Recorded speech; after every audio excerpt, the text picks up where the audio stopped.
Salut la Tutti et bienvenue sur Jimmy Clean. Bon, aujourd'hui je vais te parler de toutes les protections carrosserie qui existent, mais surtout mettre un point d'honneur sur les céramiques et démystifier tous les pseudos 9H, 10H. Avec tous les choix possibles, tu peux vite faire mauvais ou dépenser trop d'argent pour rien. Donc plus que des infos, c'est un véritable guide que je te donne pour que tu sois plus jamais perdu ni hésitant au moment de ton achat. Alors clique rapidement, rebondis sur le pouce bleu et termine ta chute sur le bouton abonner. Tu risques rien, de toute façon, j'ai pas ton RIB. Enfin ça reste à voir quand même. On bouffe du céramique à toutes les sauces, du quick detailer aux stations de lavage. On te vend ça de manière trompeuse, parfois même en te promettant des protections contre les micro-rayures.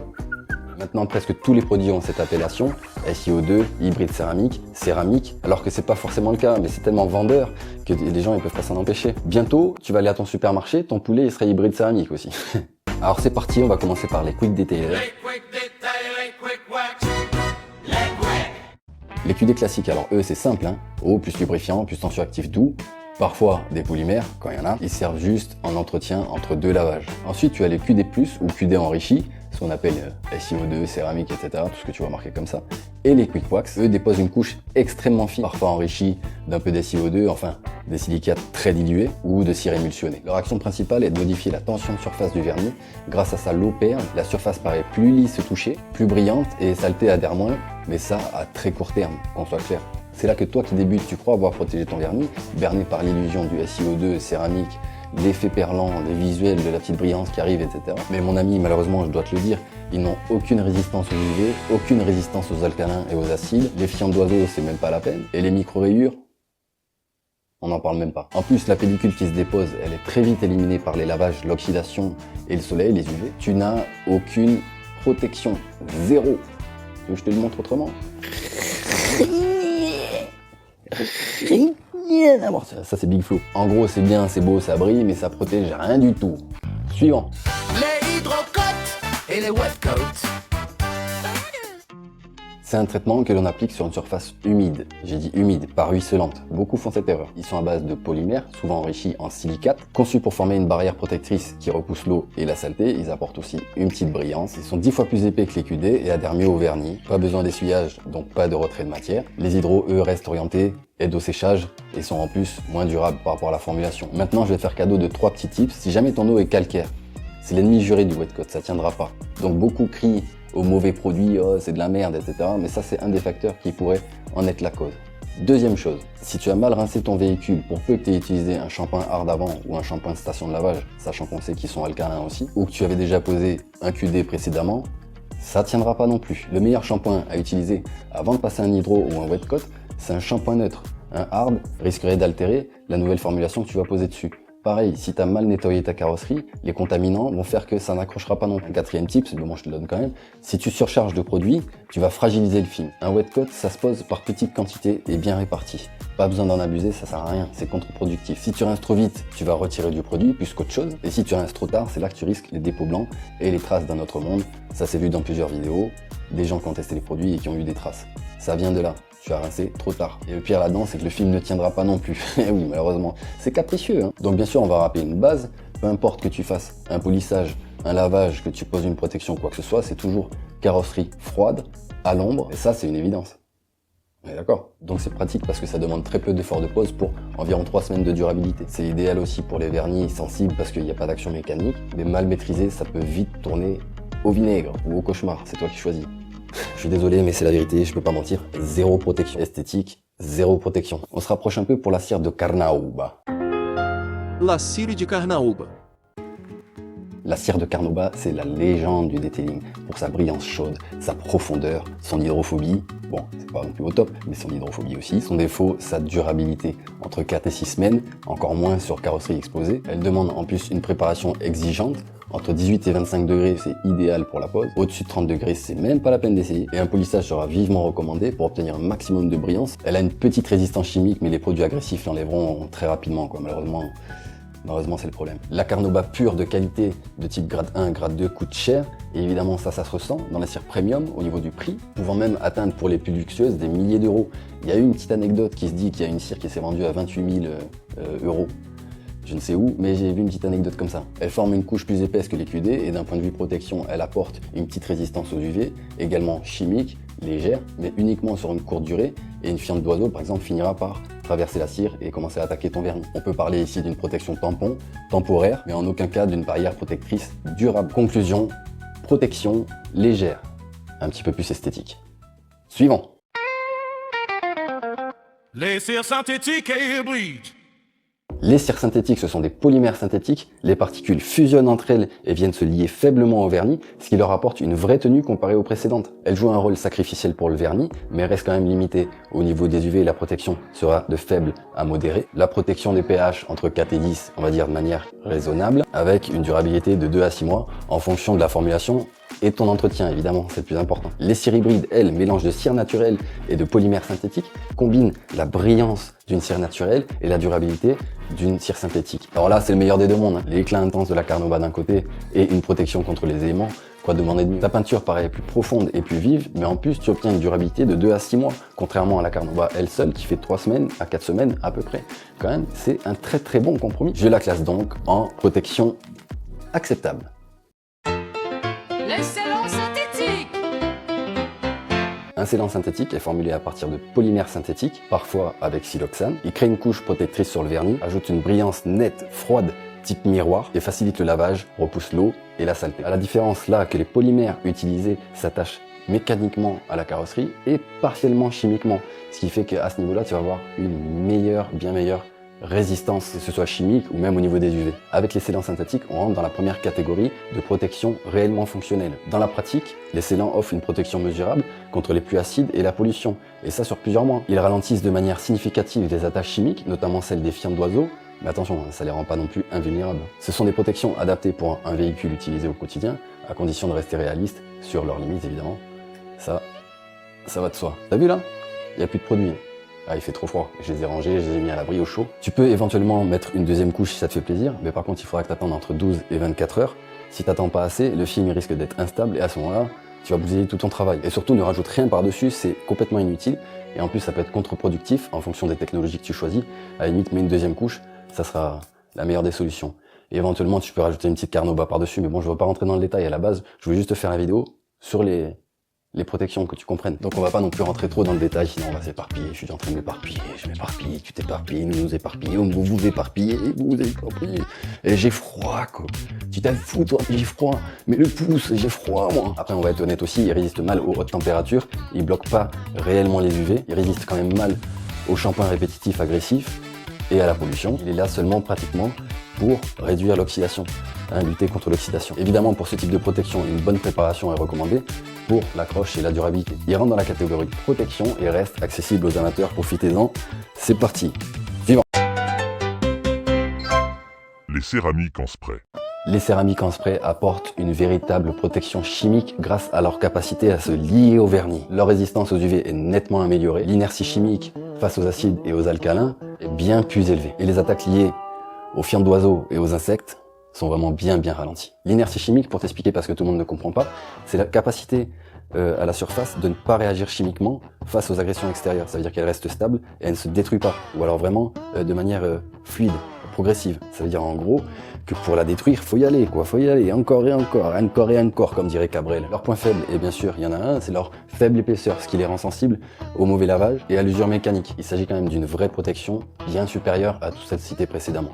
La différence avec les céramiques pro, c'est que celles-là, elles sont à dominante organique, là où les céramiques pro sont à dominante inorganique. Concrètement, et là je vais pas rentrer dans le détail, ça va jouer sur le temps de flashage et les contraintes de pose, mais également la durabilité. On va dire en gros que c'est une céramique allégée, tout public, évidemment boudée et salie par beaucoup de professionnels. Forcément, quand on fait un produit accessible à tout le monde, ça veut dire que tu peux avoir une vraie céramique qui dure un petit peu moins longtemps, mais toi tu peux la poser tranquillement et pas forcément dans des conditions qu'une vraie céramique demanderait. C'est tout bénef, et forcément ça fait chier du monde, mais bon, il en faut pour tout le monde, c'est comme ça. Et c'est là où le vrai pro a tout intérêt à travailler avec des bons produits pour faire la différence, parce que sur le marché du grand public, tu vois, il y a des choses comme ça qui sont accessibles pour toi. Et tant mieux. Les céramiques pro. Les céramiques pro. Les céramiques pro. Les céramiques professionnelles constituent de véritables protections carrosserie chimiques et reposent sur une liaison chimique stable avec le vernis et forment une structure vitreuse extrêmement résistantes. Leur inertie chimique est très élevée, elle reste stable et intacte, ce qui leur confère une protection exceptionnelle contre les UV, une forte résistance aux agressions chimiques et une capacité réelle à ralentir l'oxydation du vernis. Les fientes d'oiseaux et autres contaminants sont beaucoup moins destructeurs, évidemment s'ils sont retirés dans des délais raisonnables, faut pas non plus exagérer. Ce sont les seuls qu'on peut qualifier sérieusement de protection carrosserie à long terme. Protection. Enfin, comprendre la céramique. Je vais essayer de t'expliquer ça le mieux possible sans te foutre un crâne comme ça. Sois patient, mais au moins tu vas comprendre le pourquoi du comment. Dans tous les cas, je te mettrai un document téléchargeable dans la description, comme ça tu pourras lire tranquillement. Si ça t'intéresse, je te mettrai ça à disposition. Ce qu'il faut comprendre déjà dans un premier temps, c'est que quand on parle de céramique, on ne parle pas de céramique au sens scientifique du terme ou au sens industriel. Et ça, c'est fondamental pour la suite. Une vraie céramique dans le monde des matériaux, c'est quelque chose de très dur, très rigide, souvent cristallin. Si on utilisait ce genre de matériaux sur une carrosserie, ça ne tiendrait absolument pas. C'est trop rigide, trop cassant. C'est-à-dire que ça ne suivrait pas ni les vibrations, ni les contraintes mécaniques, et ni les dilatations du métal. Il se fissurerait, il s'écaillerait, il se décollerait, tout simplement. Donc, quand on parle d'une céramique dans le detailing, on parle d'un réseau chimique inorganique formé à froid, directement à la surface, et basé sur une chimie très précise. Une céramique, c'est quoi ? 70 à 90% de solvants, 5 à 20% de précurseurs siliciés et 1 à 5% d'additifs inorganiques. Les solvants servent pour l'application, la fluidité et contrôler la tension superficielle. Les précurseurs SI, et ça il faut que tu le retiennes, vont faire ton film dur et l'adhérence. C'est la base de la céramique. Ensuite, tu as les additifs inorganiques comme le TiO2, ZrO2, Al2O3. Tout ça, ce sont des oxydes qu'on rajoute à des pourcentages infimes. Tu sais, c'est les fameux SiC qu'on te marque, etc. sur les céramiques pour te dire que ça résiste mieux chimiquement ou ça résiste mieux aux UV. Voilà, on parle de ça, mais le pourcentage est tellement infime que ce petit aspect-là, pour moi, c'est un aspect marketing, comme le borophène aussi. C'est complètement instable, c'est impossible de mettre du borophène dedans. Ce sont des oxydes qui sont mis, et encore que même les oxydes au niveau du borophène, au moindre contact de l'oxygène, ça s'oxyde à une rapidité. On est vraiment dans le marketing, malheureusement, parce qu'il faut se renouveler, il faut sans cesse trouver des nouveaux produits, des nouvelles technologies. Le chien qui se mord la queue, malheureusement, le detailing, c'est aussi ça. Donc là, je vais même pas te dire le reste, parce que chimiquement, toi, tu vas être perdu. Donc je vais te donner le secret d'une bonne céramique. Une bonne céramique, c'est une céramique bien posée, avec un bon polissage, mais surtout des bonnes conditions de pose. Et quand j'entends bonnes conditions de pose, c'est le taux d'humidité. Et ça, John, il en avait parlé, je parle de John Cartester. Je le place pour tous ceux qui le discréditent, parce que ça, j'en ai pas entendu d'autres le dire. Pourtant, c'est le facteur, et c'est l'élément essentiel d'une bonne réussite d'une pose d'une céramique. C'est l'élément, le facteur primordial, avant toute chose. Ça veut dire que même si tu as la meilleure des céramiques, si tu n'as pas ces bonnes conditions de pose au niveau du taux d'humidité, qui est entre 40 et 60%, tu peux être sûr que ta céramique, soit elle tiendra pas, donc après tu peux dire ouais, 5 ans, ou 4 ans, ou 3 ans, là tu durais 1 an. Si tu as posé comme une merde, c'est ta faute à toi. Je suis méchant là, hein. Mais c'est comme ça, c'est ta faute à toi. Je parle pour les pros qui ouvrent leur bouche pour rien. Enfin les pseudo-pros, pardon, parce que les pros ils ouvrent pas leur bouche. Et bien sûr, il y a le deuxième facteur qui rentre en jeu, un bon lavage, une bonne décontamination chimique, mécanique, un bon polissage, une bonne préparation quoi. Il y a encore des troisièmes éléments, mais je ne vais pas commencer à rentrer dans le détail, c'est pas le sujet de la vidéo. Il fallait quand même que je fasse cet aparté pour que tu comprennes un petit peu. Donc je t'en dis pas plus, si ça t'intéresse que je te fasse une vidéo vraiment ciblée et technique sur comment poser une céramique, de A à Z, hein, avec la préparation, que je te montre, l'essuyage, tout, parce qu'il y a plein de trucs qui rentrent en jeu. Si vraiment tu veux que je te le fasse, bon là c'est pas le moment parce qu'il fait hyper froid. Je trouverai une petite bagnole là par-ci par-là, hop, petit polissage, je te fais la totale et en même temps je t'explique ce qu'il faut. Ça peut être intéressant, tu me le diras en commentaire. En attendant, maintenant on va s'attaquer aux indices 9H et 10H.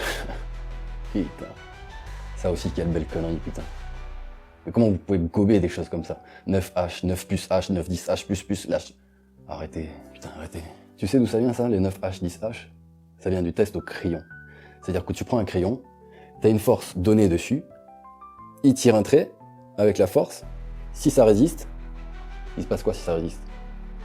C'est validé. Sauf que c'est mesuré sur des vernis qui sont épais et durs, et là, une céramique c'est quoi? Ça reste assez tendre, c'est pas quelque chose de très dur, ok? C'est quelque chose de très résistant chimiquement, etc. Mais c'est pas très dur. Ça veut dire que ta céramique là, elle a pu résister au test au crayon, 9H, 10H, et 10H d'ailleurs ça n'existe même pas. Ça il faut que tu le saches. C'est-à-dire qu'officiellement ça n'existe même pas, même au test au crayon. Donc elle peut résister au test au crayon et au premier mauvais lavage, hein, Gugus là, attends, chope cette merde là. Regarde. T'as Gugus là, qui prend ses 2 seaux. Gugus il prend ses 2 seaux, il est content, il trempouille. Ah oui j'ai trempouillé, ah ça parle de ça, j'ai trempouillé. J'ai retiré tous mes contaminants, et mon cul c'est du poulet. Je te montrerai ma technique aussi moi, ras le cul la technique des 2 seaux. Ça aussi ça va sauter, technique des 2 seaux, zabit. Donc Gugus il prend son gant, l'eau est propre, son gant est propre, son caleçon est propre, mais qu'est-ce qu'il fait? Il fait un mauvais prélavage. Gugus oublie des contaminants, parce qu'il sait pas faire. Il fait son premier mauvais lavage, et la céramique qui a soi-disant résisté au test crayon, elle se micro-raye. Tiens, elle est tombée par terre. Ah, elle est tombée par terre, mon Dieu. C'est bon, c'est des dalles. Pas chier. Donc là, on est complètement dans le marketing. Ça t'oublie. Dès que tu vois 9H, 10H, c'est pas de vendeurs sérieux, c'est pas des marques sérieuses. Ou même si ce sont des marques sérieuses, c'est de la connerie. Une marque sérieuse, elle te parlera de résistance chimique, résistance au pH et aux alcalins, d'angle de contact. Elle te parlera de quoi d'autre encore? Elle te parlera de durabilité, de vraie durabilité. Donc pourquoi marketing? Parce qu'en fait, ils ont voulu jouer entre l'échelle H et l'échelle de Mohs, tu vois, Mohs et H. Sauf que l'échelle de Mohs, elle mesure la dureté entre les minéraux. Ça veut dire entre eux, est-ce qu'ils se rayent ou pas. C'est pas le crayon HB, t'as compris. Donc l'objectif est clairement de porter à confusion le consommateur. Comme pour le SiO2, céramique, que tu trouves du QD, je sais pas quoi, comme je t'ai déjà expliqué. C'est une entourloupe phénoménale. Maintenant, je t'ai donné toutes les solutions, je t'ai donné toutes les protections, ce qui protège vraiment et ce qui est plutôt esthétique. J'espère que tu sauras l'utiliser convenablement. Et l'objectif, de toute façon, c'était ça, hein, que toi, tu sois pas berné. Il y a bien sûr, en haut de la chaîne, le PPF, c'est ce qui protège le plus. Maintenant, moi, le PPF, j'aime pas trop. Et là, j'ai voulu te parler des choses qui te sont accessibles toi et que tu peux acheter et poser par toi-même. J'ai pas voulu rentrer dans ce détail-là, mais moi, je sais pas poser de PPF, je vais être honnête avec toi, j'en ai jamais posé. J'ai posé du covering, mais pas de PPF. C'est à peu près le même principe, même si c'est l'étape obligatoire dans le detailing. Comment ça, tu sais pas poser le PPF, t'es pas un vrai detailer? J'en ai rien à foutre. Si j'ai pas envie de poser PPF ou faire le faux cellier à 2 balles, je fais ce que je veux. Donc je t'ai donné ce que tu pouvais acheter toi et poser en mode DIA. Tu sais ce que c'est DIA? Do it yourself. Tu vois, c'est le truc à la mode, fait Jones. Putain, moi j'ai 40 balais, moi c'est fini ces trucs-là, là. Englishman, tout en ing et tout là. Do it yourself, man. DIA, yeah, DIA. Yeah, DIA, tiens, DIA. Voilà, j'espère que j'ai été clair, que je t'ai pas trop perdu. J'espère que t'es resté jusqu'à la fin parce que c'était le plus intéressant. N'oublie pas de mettre un petit j'aime, un petit commentaire pour m'être gelé pendant tout ce temps-là. Et puis on se retrouve avec plaisir dans une nouvelle vidéo et des nouvelles aventures. Ciao la team.